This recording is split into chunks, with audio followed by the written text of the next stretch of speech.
All of you. इस lecture में हम लोग रिसेप्टर के बारे में डिस्कस करेंगे। रिसेप्टर क्या होता है, व्हाट इज रिसेप्टर। रिसेप्टर एक मैक्रो मॉलिक्यूल होता है, या कह सकते हैं रिसेप्टर क्या होता है। रिसेप्टर एक प्रोटीन्स होता है। रिसेप्टर क्या करता है, रिसेप्टर बाइंड करता है। किससे बाइंड करता है, लाइगैंड से बाइंड करता है। Two thing is very important, दो चीज बहुत इंपॉर्टेंट है। एक चीज है कि रिसेप्टर बाइंड करता है, ठीक है ना। दूसरी चीज है कि किससे बाइंड करता है, लाइगैंड से बाइंड करता है।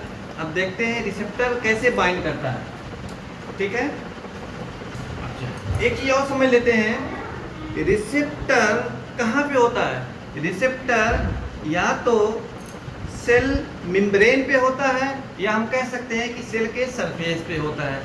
दूसरी चीज, रिसेप्टर कहाँ पे होता है, इनसाइड द सेल, सेल के अंदर होता है। तो देख लेते हैं, ये हमारी क्या है, ये हमारी एक कंप्लीट क्या है, सेल। क्या है, कंप्लीट एक हमारी सेल है, ठीक है।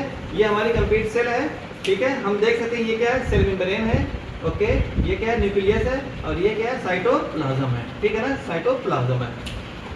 तो हमने क्या बोला है कि रिसेप्टर या तो सेल के सरफेस या सेल मेम्ब्रेन पे लोकेट होता है। देखते हैं क्या, ये हमारी सेल मेम्ब्रेन है, या कह सकते हैं सेल का सरफेस है, ठीक है ना। ये सेल मेम्ब्रेन है, या कह सकते हैं सेल का सरफेस है। यहाँ पे जो दिख रहा है ये क्या है, रिसेप्टर है। तो रिसेप्टर हम कह सकते हैं ये कहाँ पे लोकेट है, सेल मेम्ब्रेन पे लोकेट है, प्रेजेंट है या स्थित है, ठीक है ना। या हम सेल के सरफेस में भी कह सकते हैं। सेल के surface means outside the cell, cell के बाहर। तो ये सेल के बाहर लोकेट है कि नहीं, ये सेल मेम्ब्रेन पे लोकेट है कि नहीं। एक चीज हो गई, लोकेशन एक हो गया। दूसरे लोकेशन की बात कर रहे हैं, रिसेप्टर कहाँ पे लोकेट होता है, इनसाइड द सेल, सेल के अंदर। जिसे सेल के अंदर कौन सा पोर्शन होगा, ये सेल के बाहर का हो गया, सेल मेम्ब्रेन सेल का बाहर हो गया। अब देखिए ये न्यूक्लियस क्या हो गया, न्यूक्लियस सेल का अंदर का पार्ट होता है, और ये साइटोप्लाज्म क्या हो गया, साइटोप्लाज्म भी सेल के अंदर का पार्ट होता है। तो यहाँ पे हम देख रहे हैं ये क्या है, रिसेप्टर है।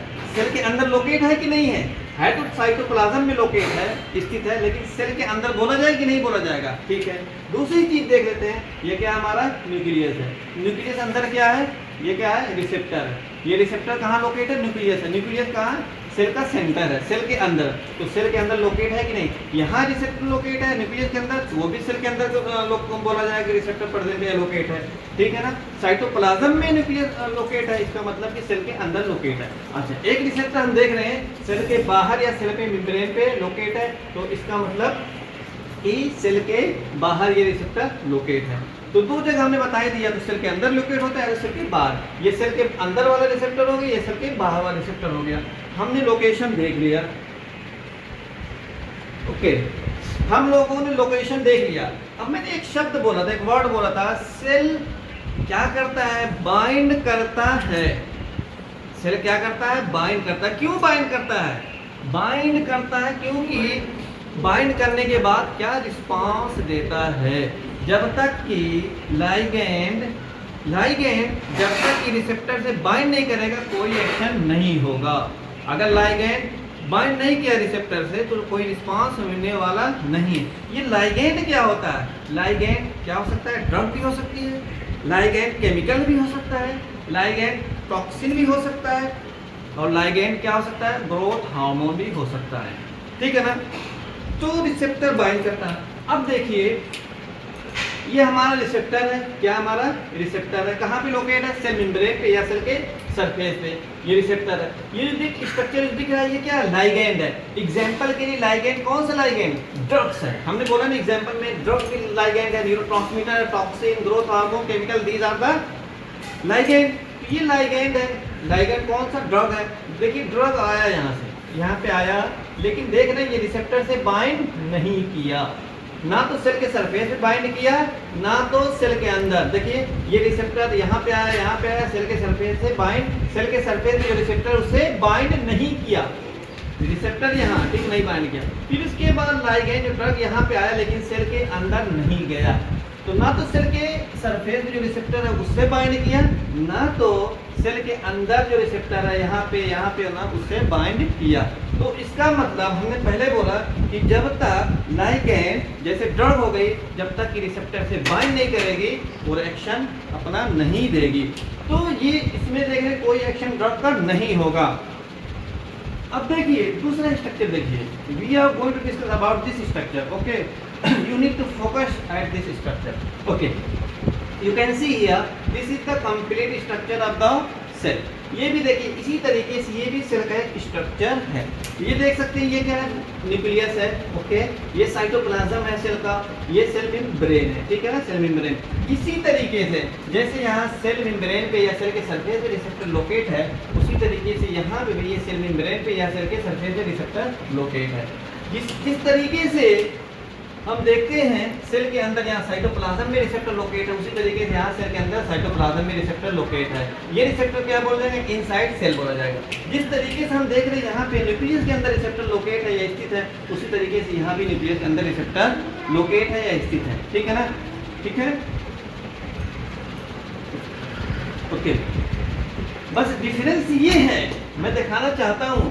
मैंने एक शब्द बोला था, एक वर्ड बोला था, जब तक कि लाइगैंड एग्जांपल के लिए ड्रग जब तक कि रिसेप्टर से बाइंड नहीं करेगी वो अपना एक्शन नहीं देगी। अब यहाँ मैं दिखाता हूँ इस स्ट्रक्चर को, देखिए ये क्या है, लाइगैंड है। लाइगैंड एग्जांपल के लिए एक ड्रग्स है, ड्रग आई याद है कि ये रिसेप्टर है ना सेल के सरफेस से, इससे बाइंड की कि नहीं बाइंड की, बाइंड कर ली। ये ड्रग है, ठीक है, ड्रग क्या लाइगैंड में क्या है, ड्रग है। ये रिसेप्टर कहाँ पे, सेल के सरफेस पे या कह सकते हैं सेल मेम्ब्रेन पे बाइंड कर ली। अब ये बाइंड जब जैसे ही बाइंड की तो तुरंत इमीडिएट एक्शन होगा ड्रग का।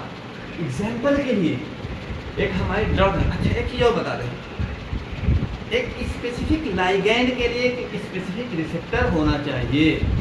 ऐसा नहीं कि कोई भी लाइगैंड किसी भी रिसेप्टर से बाइंड कर ले, ऐसा नहीं है। जैसे मान लीजिए कोई गेस्ट किसी के यहाँ जिस घर में जाना, जिस गांव में जाना, जिस घर में जाना उसी के घर जाएगा, ऐसा नहीं कि पड़ोसी के घर चला जाए। उसी तरीके से स्पेसिफिक लाइगैंड या कह सकते हैं स्पेसिफिक ड्रग, एक खास ड्रग एक खास अपने ही रिसेप्टर से बाइंड करेगी, ऐसा नहीं कि दूसरी ड्रग दूसरे रिसेप्टर से बाइंड कर लेगी। एग्जाम्पल के लिए इसको मान लो अल्फा-2 रिसेप्टर। कौन सा रिसेप्टर है, अल्फा-2 रिसेप्टर। हम जानते हैं एक ड्रग्स होती है, उसका नाम है क्लोनोडीन मिथाइल डोपा, क्लोनोडीन या मिथाइल डोपा कह सकते हैं, दो ड्रग्स है। ये किससे बाइंड करती है, अल्फा-2 रिसेप्टर से, ठीक है ना। तो ये मान लो, ये अज्यूम कर लो ये कौन सी ड्रग्स है, क्लोनोडीन है और क्या है, मिथाइल डोपा। और किस रिसेप्टर से बाइंड करती है, अल्फा-2 रिसेप्टर से। और जो रिसेप्टर लोकेट है कौन सा, अल्फा-2 रिसेप्टर। तब ये क्लोनोडीन और मिथाइल डोपा अल्फा-2 रिसेप्टर से बाइंड करेगी। बाइंड करने के बाद रिसेप्टर को ब्लॉक कर देगी, जिसकी वजह से ब्लड प्रेशर को कम कर देगी। समझ रहे हैं कि नहीं समझ रहे। अगर एग्जांपल के लिए ये रिसेप्टर अल्फा-2 नहीं अल्फा-1 है, या M1 रिसेप्टर है, या M2 रिसेप्टर है, या M3 रिसेप्टर है, या बीटा-1 रिसेप्टर है, बीटा-2 या बीटा-3 रिसेप्टर है, तब ये क्लोनोडीन मिथाइल डोपा इस रिसेप्टर से बाइंड नहीं करेगी। इसीलिए जब बाइंड नहीं करेगी तो कोई एक्शन नहीं होगा, ठीक है ना। उसी तरीके से ये तो हम सेल के सरफेस की हमने बात किया। अब हम बात कर रहे हैं कि रिसेप्टर दो जगह लोकेट होते हैं, सेल के सरफेस पे या सेल मेम्ब्रेन पे। हम लोगों ने डिस्कस कर लिया सेल के सरफेस या सेल मेम्ब्रेन पे। अब दूसरा हमने लोकेशन बताया था, receptor also located inside the cell. Receptor कहाँ पे भी स्थित होते हैं, सेल के अंदर। सेल के अंदर क्या, ये साइटोप्लाज्म है, ये न्यूक्लियस है। ये साइटोप्लाज्म ये दिख रहा है, ये क्या है, रिसेप्टर है। ये क्या है, रिसेप्टर है। अज्यूम करिए, ठीक है, कोई ड्रग है, ठीक है, कोई ड्रग है जैसे स्टेरॉइड जो ड्रग्स होती है वो अपना एक्शन कैसे शो करती है, या विटामिन डी कैसे शो करती है, वो सेल के सरफेस पे रिसेप्टर पे नहीं बाइंड करती है। वो जो रिसेप्टर सेल के अंदर होते हैं उससे बाइंड करती है। क्योंकि भी बताते हैं, देखो क्या बोल रहे हैं कि जो हम अभी हम बता रहे हैं कि क्या बोलते हैं, जो विटामिन डी है या स्टेरॉइड्स हैं वो सेल के अंदर जो रिसेप्टर होते हैं उससे बाइंड करती है। ये मान लीजिए विटामिन डी या स्टेरॉइड मान लीजिए, ये विटामिन डी या स्टेरॉइड जो ड्रग्स आई साइटोप्लाज्म के अंदर गई, सेल मेम्ब्रेन को क्रॉस करके कहाँ गई, साइटोप्लाज्म में। साइटोप्लाज्म में हम देखेंगे रिसेप्टर है, ये अपने रिसेप्टर से बाइंड की अपना एक्शन शो कर दी। फिर दूसरी देख रहे हैं, ये मान लीजिए क्या है, विटामिन डी है, विटामिन डी सेल के अंदर आई, फिर उसके बाद कहाँ गई, न्यूक्लियस, न्यूक्लियर मेम्ब्रेन को क्रॉस की, न्यूक्लियर मेम्ब्रेन क्रॉस की, क्रॉस करने के बाद न्यूक्लियस में गई, न्यूक्लियस के अंदर रिसेप्टर, रिसेप्टर से बाइंड की, क्या स्टेरॉइड, बाइंड करने के बाद रिसेप्टर से बाइंड की, अपना एक्शन शो की, अपना एक्शन एक्सप्रेस किया, ठीक है ना। देखिए अब एक बात ये आती है कि क्यों कुछ ड्रग सेल के बाहर जो रिसेप्टर लोकेट है उससे बाइंड करती है, क्यों कुछ ड्रग्स सेल के अंदर जो रिसेप्टर होते हैं उससे बाइंड करती है, क्यों नहीं जो सेल के बाहर रिसेप्टर उससे बाइंड करने के बाद सेल के अंदर बाइंड कर ले। देखिए होता क्या, हमारी सेल मेम्ब्रेन किसकी बनी होती है, लिपिड की बनी होती है, किसकी बनी होती है, लिपिड की बनी होती है। तो वो ड्रग, वो लाइगेंड, वो ड्रग जो लिपिड सॉल्युबल हो, लिपिड में घुलनशील हो, लिपिड की बने हो, तो वो लिपिड की जो सेल मेम्ब्रेन होती है आसानी से क्रॉस कर जाते हैं। तो ये जो है जो लिपोफिलिक ड्रग्स है वो ड्रग क्या करेगी, सेल मेम्ब्रेन को क्रॉस करके आसानी से सेल के अंदर आ जाएगी।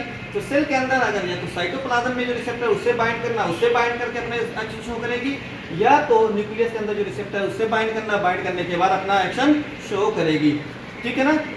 अच्छा ये देखिए दूसरी चीज बता रहा हूँ, हाइड्रोफिलिक ड्रग्स मतलब वो ड्रग जो वाटर में सॉल्युबल हो, घुलनशील हो, वो ड्रग हम जानते हैं सेल मेम्ब्रेन को क्रॉस नहीं कर पाएगी, क्योंकि हमारी सेल मेम्ब्रेन लिपिड की बनी होती है। तो lipid soluble drug, water soluble drug lipid की सेल मेम्ब्रेन को क्रॉस नहीं कर पाएगी, नहीं कर पाएगी। तो वो जब सेल मेम्ब्रेन को नहीं क्रॉस कर पाएगी तो सेल के अंदर नहीं जाएगी, जब सेल के अंदर नहीं जाएगी तो साइटोप्लाज्म में जो रिसेप्टर उससे नहीं बाइंड कर पाएगी, ना तो न्यूक्लियस के अंदर जो रिसेप्टर है बाइंड कर पाएगी, तो वो अपना एक्शन कहाँ से शो कर पाएंगे। तो ऐसी ड्रग किससे बाइंड करती है, सेल के मेम्ब्रेन पे, सेल मेम्ब्रेन पे या सेल के सरफेस, या कह सकते हैं सेल के बाहर जो रिसेप्टर है उससे बाइंड कर लेगी, और बाइंड करने के बाद अपना एक्शन शो कर देगी।